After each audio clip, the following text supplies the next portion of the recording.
About resiliency. Here I am, this, 22-year-old girl, now divorced. We have to get through this. Yes. We all have to get through this. Story. Not a lot of women feel that way. I felt like I was the opposite. He was really excited to have kids, and I was pretty indifferent, honestly. Yes, for me, at first it was scary, but the grass was greener on the other side. As you know, we use this platform to share stories of resilience. And today I have a very special guest.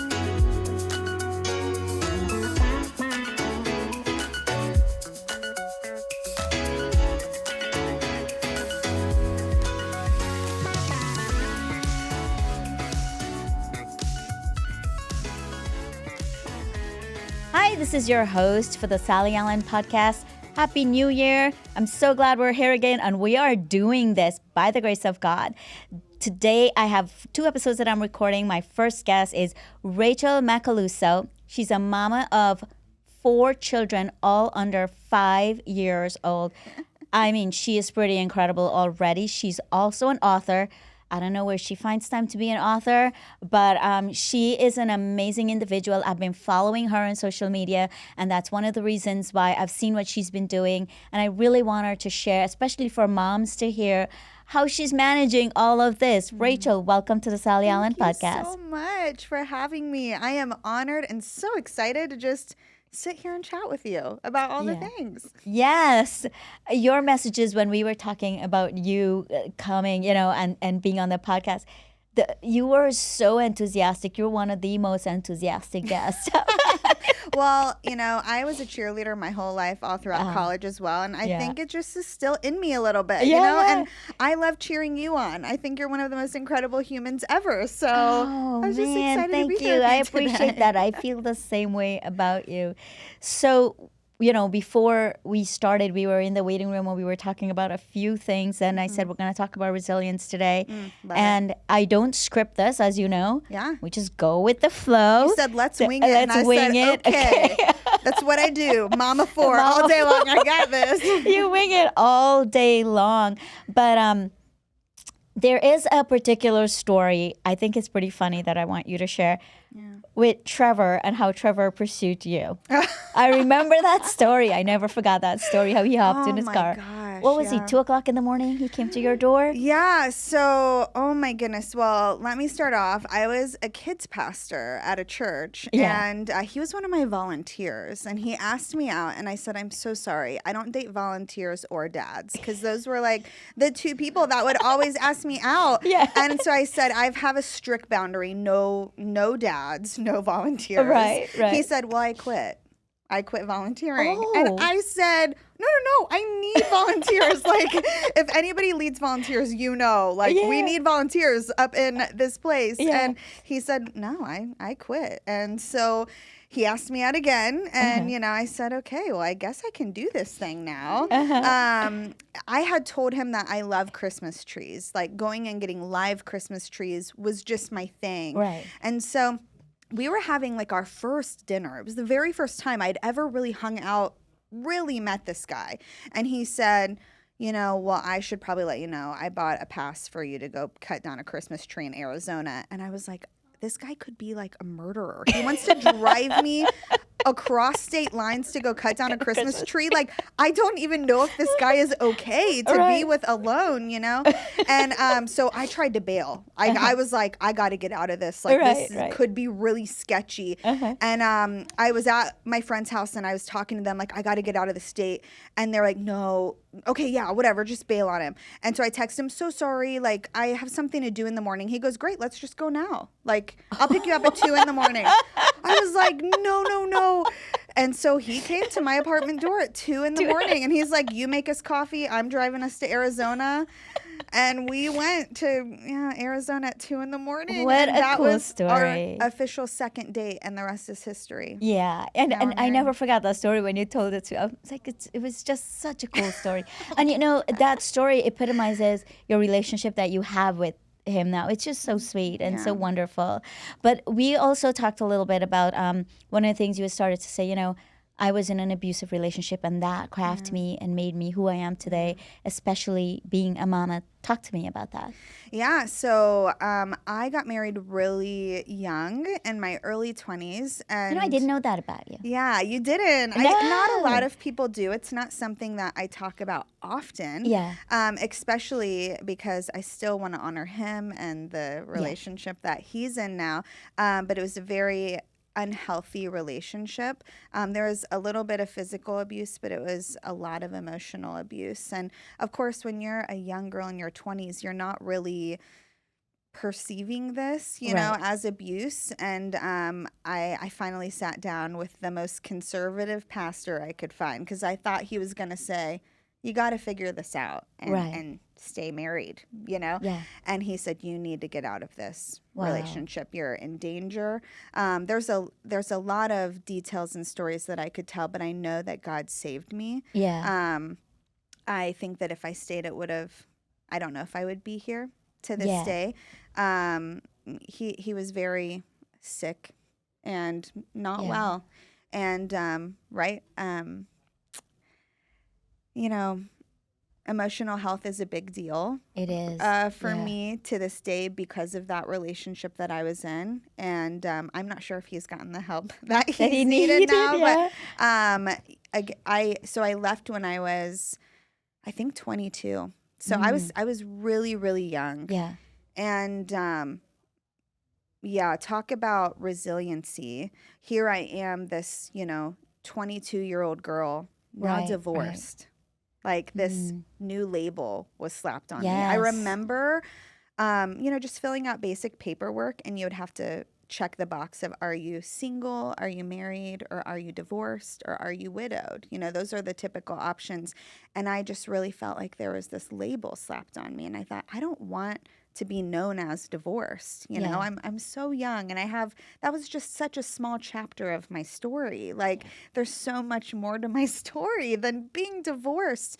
And, anyways, so that really launched me into my ministry career, which was really where I spent the most of my career. And God always takes, the stories that are the most hurtful and the most painful, and he repackages them into the most beautiful, almost weapons, One of my therapists once told me, you're walking around like this is like a ball and chain on your ankle, like this divorce, this horrible relationship and experience that you had, when really you need to break off that ball and chain off your ankle. You need to swing it over your head. Like, this is like your weapon. This is what makes you like so bad in the best way, like this is what makes you so strong. Right. And I never looked at my divorce the same after that point. I thought, this is my testimony. This is my story. Right. I'm never going to look at this as something sad that I went through, but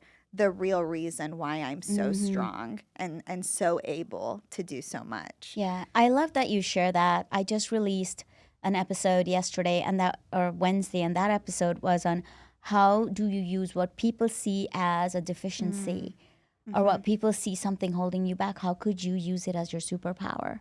That's so good. Yeah, and I hear that's what you're saying, that you finally realized that you could use that as your superpower and not drag it around like a ball and chain holding you back. Amen. I love that. We all need to see, if you believe in God or whoever you believe in, right, any divine being, you must believe that our lives are divinely orchestrated. That's right. And we would have not walked through that thing if it wasn't going to be used for our good. That's right. And so I think that we all need to get better at getting scrappy and get fighting and go, how can I use this for my betterment? I don't want it to hold me back and weigh me down. Like, this is going to propel me forward in the best way. Yeah, I absolutely love that. It's never gone. And I don't think anything we go through goes to waste on the wayside. We can use it for good, right? We've seen that so many times. We can use it for good. So I had this question, and this happens to me often when it flies out of my head. But it'll come back eventually. But the other thing, we're talking about being a mama of 4, right?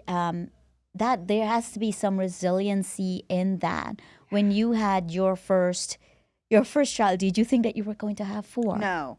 Oh my gosh. I didn't necessarily even want to have one. Right. I remember when I met Trevor, he was really excited to be a dad. And so I was actually more excited about like him being a dad than me being a mom. Yeah.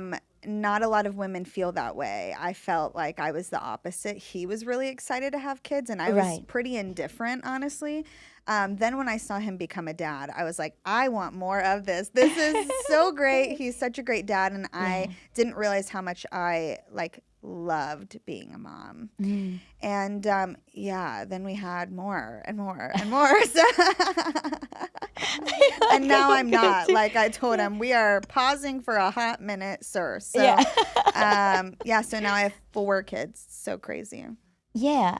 So what is, as a mom with 4 kids, and we'll come to like you being an author, but coming back to a mom, like what advice would you give to some moms like have so many kids? It could be so overwhelming. Yeah. Right? I did not even realize how overwhelming it was. I've worked with kids my whole life. That's what I did for a career. I was a kids pastor at various churches across the country. But you sent him home when you're done with them. I sent them home. And really, a lot of my volunteers worked with kids, right? Yeah. I was more implementing like the systems and structures of the programs for the kids. But I just always thought, this is going to be easy. This is like what I do. And I did not know what the word overstimulated meant. Like I didn't ever think about that word until I became a mom. And I started really struggling. When we left Vegas and moved to Reno, I was like, hey, I'm going to just stay at home with the kids for right now. I didn't really know career-wise what I was going to do next. So I thought, it costs so much money to put our kids in childcare. Maybe I should just stay home with them. And who knows, maybe I'm going to love being a stay-at-home mom. Newsflash, I did not love being a stay-at-home mom. Wow. And I have a lot of friends who love being a stay-at-home mom. Yeah. This girl did not. And I really sunk into a dark depression, experienced true anxiety for the first time, right? I've always experienced stressors or anxiety when it comes to my job, right? Especially being in ministry. This was a whole new level, and I truly couldn't manage it at all. And so now, which baby was this? Your first baby? No, when we moved to Reno, I had 3 kids, and then I became pregnant with my 4th. So right, I had 3 little tiny babies, and I was pregnant with my 4th, and it was a lot. And it was the first time also, not just like being with my kids, but not being in my full-time career. So, right, I was also grieving what I always knew was, right? Like I was grieving funny things like getting in the car and being able to listen to a podcast on a 10-minute drive to work, like there's no breaks. Like I can't even go to the bathroom all by myself anymore, This was a whole new life. And so when it comes to resilience, that when I look at moms,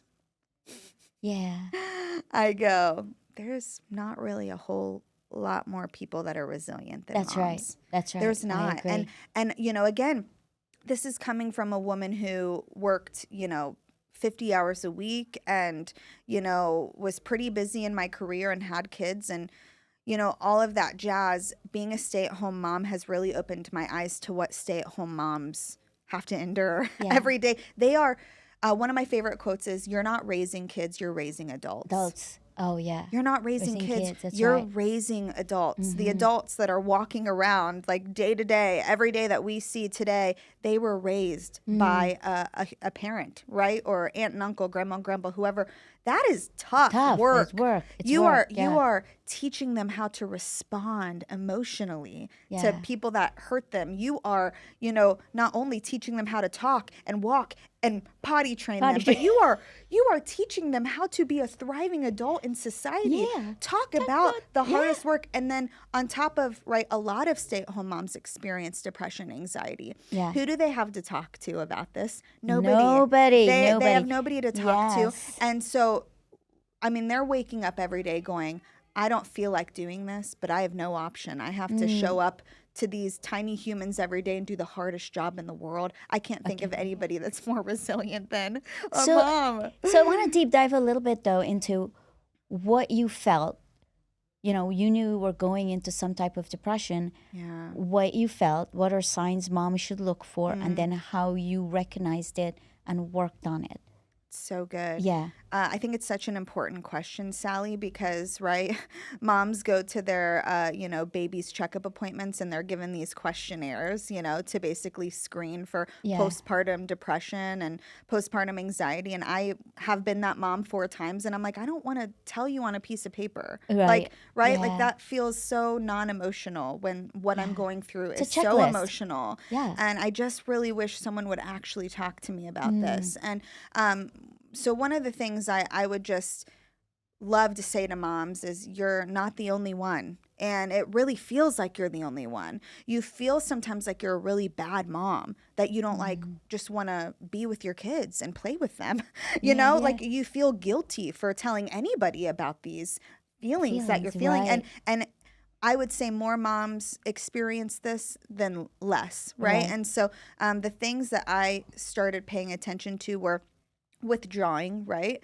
I didn't want to do the things that I always wanted to do, right? It's the same way with typical depression as well, and then when it came to anxiety, it was causing me to get angry, and I could in my head go like, these are little kids, they're not doing anything but it was the overstimulation and anxiety within me that was creating me to be short with my kids. And so I would say those were the 2 major things that I noticed in myself when I said, okay, I need help. I can't do this on my own. I'm a pretty unapologetic person. I think you know that about me. And I'm so thankful that I never felt guilty about it. I never felt guilty about it. I'm like, I just need to get help. And what do I need to do? And I love my family so much that I'm going to figure this out. So what help did you get? If you're talking to a mom, like you realize you needed help, what did you do? Well, first thing I did was tell my husband. Right. And I don't know what everyone's relationships look like with their partner, and not everyone even has a partner. So I would say whoever is like your person, you're close, whether it's your best friend. I just was like, I'm noticing these things, and like I've got to get some help. And so we were like, let's set up a appointment with my therapist, and he came with me, which I thought was important because he needed to know how to support me in that too. So again, even if you don't have a partner, maybe it's your best friend, take them to therapy with you too, because Trevor. We need to know how to do he needs to know how to support me in this as well. So I've always had a therapist, even when I'm like totally great and I don't need to talk to her. She'll be like, great, I'll see you in 6 months if something comes up. I've always had a therapist. I think it's so important. And there's times you just experience things in life that you're like, I really don't know how to navigate this in a healthy way, and I want to. So yeah, Shauna Erickson, she's here in Vegas. She's awesome, I call Shauna quite often. So, so Rach, also, how do you, having 4 kids, how do you find time to self-care? Like, what do you do? And it could be even 5 minutes, right? But just finding that time for you. What are some things you do to self-care? This is so good. Quick story. I remember growing up, it's so funny, and my mom sat on our ugly leather maroon couch in the living room every morning. She'd wake up at the crack of dawn to read her Bible. And I remember one day I came out and I was like, hey, Mommy, can I spend some time with you? And she said no. And I was like, well, that is very rude. I mean, this woman could be reading the Bible with me right now, and she has sent me back to my room. And she said, this is my time, and this is my time with Jesus too. And but this is just about me right now. And so you can go play in your room, or you can go get some breakfast, whatever you want to do, but this is my time.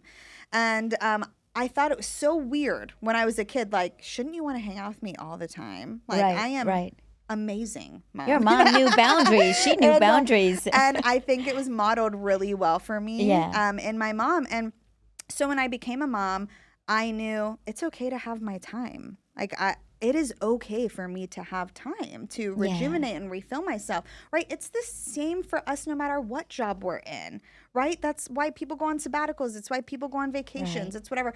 Being a mom is just like any other job. You need a man. We don't get a lunch break. When's right. my lunch break? I tell Trevor, You get your I tell Trevor all the 15-minute time, break. you get to drive to work and listen to some music and a podcast. You get to go to the bathroom all by Bathroom, yourself. yeah, You yeah. get to have another drive home all by yourself. I mean, right? So I am unapologetic. I'll Yeah. even tell my kids during the day, hey, I'm putting some TV on right now because mom's reading a book and I need a moment. Yeah. Also, on that topic, I think it's really important when moms pause and say, I need a break right now. I'm Right. not okay. I'm not going to be the best emotionally for you right now as a mom. Right. I need to walk away. And can we just all remind ourselves, again, because we're raising adults, that is good behavior for us to show our kids. How much better would So the good, workplace Rach. be Yes. if we had more adults saying, you know what? I'm kind of upset right now, and I need to yes. walk away, and I just need a moment to yes. breathe, and I need to think before I respond to you. How much Right. better Better would that the be? The workplace world be? would be. I So love When that. you're a mom, you don't ever feel guilty about saying, Yes. I need a minute, because we are modeling that for our kids. Yes. So powerful. One of the best tools we can give our kids is saying, I need a minute. I need a minute. Whether yes. you go stay in a hotel for the night and somebody else comes and takes care of the kids, grandma and grandpa, husband, best friend, whoever, that's okay, girl. You go do it. and you don't have to feel guilty. Absolutely not. Absolutely not. You You need should that. feel the exact opposite. You should say, Yeah. I am an incredible mom for Yes. taking care of myself and filling up my cup so that I can be the best mom I Love can it. be to Love my it. kids. Again, we don't say that to ourselves don't in the say that- workplace. Oh, We yeah, say, I'm yeah. going on a vacation to fill myself up so I That's can be right. the best employee when I Employee, come that's back. right. It's the same thing for Yeah, moms. like it. So this is going to be a little bit difficult Yeah. question. Go for it. So you talked a little bit about pre-mom, Yeah. who you were. You were, you were career driven. You were a Yeah. pastor and all that. And then all of a sudden, you became a mom, but really fast to 4 children. Yeah. Talk to me about your identity. Oh, you knew this was going to be. I mean, it's. I knew it's but going to be a tough, tough one. but yeah. it's one of my most favorite things to talk about. And Oh, I'll try not to good. cry, but Yeah. I did not realize how much of my identity was wrapped up in my career. But I think that that's really common for a lot of people. I think we don't realize it until it's ripped away from us. And when we moved to Reno for my husband's job, it was an amazing opportunity. And so we said, we have to go. Like, this is such an amazing opportunity for him. I did not think about the me that I was leaving behind. I didn't think about it because I was packing up a house. I had 3 kids, and then it's like I get to Reno and I wake up and I'm like, oh my gosh, who am I without my job? I mean, Sally, like, when you're in the ministry world, it's pretty small. Yeah. And you just like, people just start knowing you by what you do. And I was the kids pastor. I was like the kids ministry expert. That's like how people defined me as. I still write for a company in Atlanta that produces curriculum. And so like just people I have identified with me, people that I don't even know are like, oh yeah, Rachael, like she is kind of the kids ministry guru. Right. And I remember people reaching out to me going like, well, what's next? Are you going to work at a church in Reno? Are you like, what's next? Because they couldn't see me as anything else other than this box that I'd been put in. It wasn't a bad box, but like it was a box. It was a label. It was a That's title. right. And I remember waking up one day and I looked at Trevor and I said, I don't know who I am. I really don't. Like, I don't know who I am. Like, you know, I know my name. I like, Right. I know. but I know what you're saying. Yeah. I don't know what I love. I remember saying that to him. I don't know what I love. I don't know what I even love to do anymore. I have completely lost myself in this season. Yeah. And, you know, he's like, that makes sense on paper, you know, like it does. And I'm like, yeah, but great. I know it makes sense, but like, this is so hurtful. I'm grieving Right. who I used to be. You're right. You're not just grieving a family member who died or an opportunity. I'm grieving who I used to be, and I don't like this version of myself. Right. But it was ripped away suddenly from you. It wasn't a progression. Oh, yeah. We moved. Yeah. I mean, I packed up the house in 1 week. In 1 when week, I had and a you were 3-month-old baby. Yeah. You know? Yeah. And so not only was I grieving, this is yeah, this was a huge piece of it. Not only was I grieving my career, but then I was essentially signing up for a career, being a stay-at-home mom that I'd never had interest in. Right. Like I never wanted to be a stay-at-home mom. So then people started categorizing me as what they thought a stay-at-home. Oh, do you just make sourdough bread all day? Do you do right? Oh my gosh. Right? Like say you stuff know, like that? you know, oh yeah, you're just like, do you just love being a mom? And like the dishes are always done and the laundry, and I'm like, Yeah. I don't know what your what house, your is house like, look like. This stay-at-home mom, no. And so, but I saw all my friends loving being a stay-at-home mom, and I was like, I'm not loving this. And so not only was I grieving this career and realizing that it was such a huge part of my identity, but the identity that other people was placing on me, I'm like, I don't want this to be who I am. Yeah. Yeah. So now I'm kind of finally at a place where I'm going, I can make this look like however I want it to be. I don't need to fit into anybody's boxes. Yeah. And what does this season look like for me? And finding myself in the truest places versus places that other people want me to be. Yeah. So That is so cool. And it segues nicely into what we're going to talk about next, which is you being an author. yeah. How did you figure that out? You're like, oh my gosh, I realized I love to write. Yeah. How did you figure that out? Well, I've always written content for people. So I write for a company in Atlanta that produces curriculum for churches all around the world. I've done that for like 8-9 years now. And I always wrote content, within my jobs at churches. But it's really funny, Sally, because again, we spoke earlier about how we walk through some of the hardest situations and they stink and we wish we weren't in them, but how God kind of repurposes them for great things. And so here I am finding myself at home with my kids, and the idea for my first book would have never happened if I was not at home with my kids, if I was not in this season of suck. That's what I go, season of suck, And so here I am, I'm home with my kids one day, and my sweet 3-year-old at the time said, gosh, I just wish that it would snow today. And I said, well, why don't you pray and ask God for it to snow? He's the one who makes it snow anyway. Yeah. And so she said, okay, well, I prayed. Why is he not talking back to me? And I, in that moment, was like, man, I have been telling parents about how to answer these questions, and I've been giving parents resources for years on how to ask big faith questions. Yes. But I'm looking at my daughter and I don't know how to answer this question for her. Right. Why is God not talking back to her? That's a really complex question for a 3-year-old. Yeah. And so I said, I'm sure I have a book for that upstairs. And I literally go through, I look through all my books and I'm like, I don't have anything. And I'm like, I'm going to write a book. And if it's just for her, great. And so I wrote my very first children's book, How I Hear Him.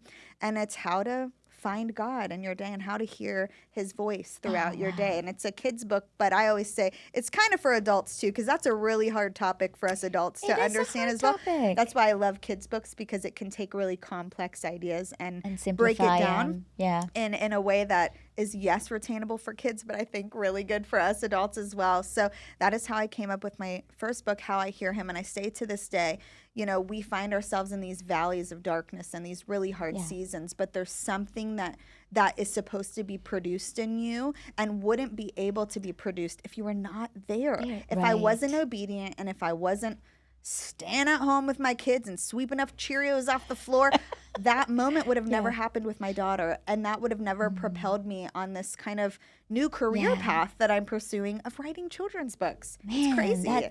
This is incredible. I just love listening to you speak. You're so authentic. Oh, well, saying it's in easy the with season, you. You make it easy. You're saying in this season of suck, like, I just love it. Yeah. Like, there's a lot of people who want to acknowledge that. It's almost like we put some shame on people when they speak the truth and they're authentic, especially moms. Like, it's okay to say it's hard. Yeah. It's okay to say this season, you know what? It sucks for kids.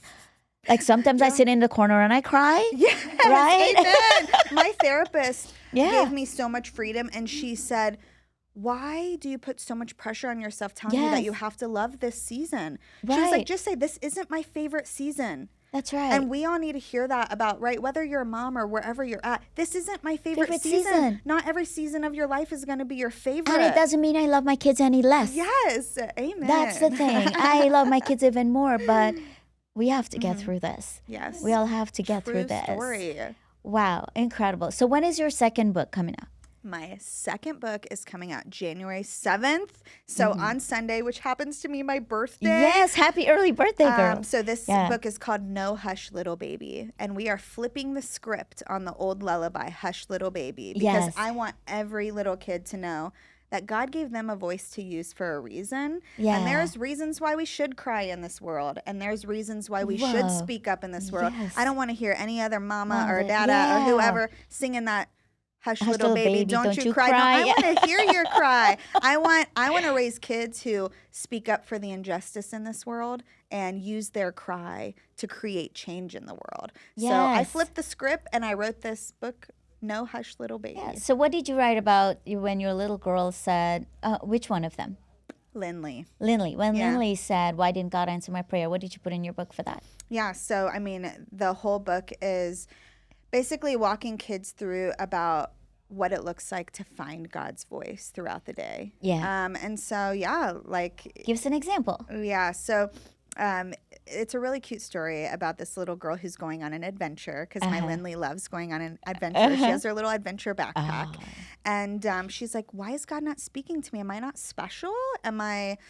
I see him speaking to other people. And so she goes and digs in the sandbox. She even goes to the DMV where nobody wants to be. And she goes to the library. She goes to Starbucks. She goes to Target. I couldn't say Target. But, Right. It's a wink at all the moms.